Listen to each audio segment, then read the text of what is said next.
गाजीपुर के कालीबाग कब्रिस्तान में मुख्तार अंसारी को सुपुर्द खाक कर दिया गया। उसके बाद उनके बड़े भाई और वहां की डीएम से बहस हो गई। उनकी मिट्टी पर कुछ लोग मिट्टी चढ़ाना चाहते थे, लेकिन डीएम ने मना कर दिया। डीएम ने मना इसलिए किया है क्योंकि वो डीएम है इसलिए नहीं, बल्कि उनकी सत्ता नहीं है इसलिए। अगर अफजाल अंसारी की पार्टी की सत्ता होती तो डीएम की इतनी हिम्मत नहीं होती कि वो किसी को जाने से उनके शव पर मना कर दे।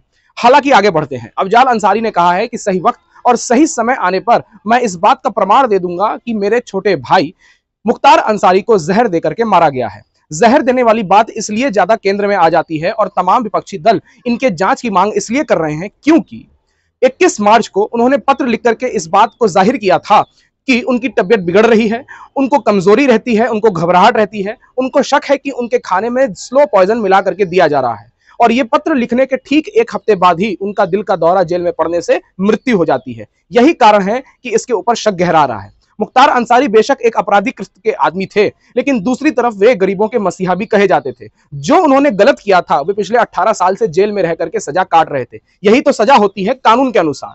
और अगर किसी को मार दिया जाए तो उसको हत्या कहा जाता है। तो अगर ऐसा कुछ हुआ है तो मुख्तार अंसारी को जो भी हम केंद्र में रखेंगे उसको हत्या का ही नाम देंगे। और अगर इनकी मृत्यु साधारण है, नॉर्मल है, तो फिर इसके बाद यही माना जाएगा कि ये अपनी मौत मर चुके हैं।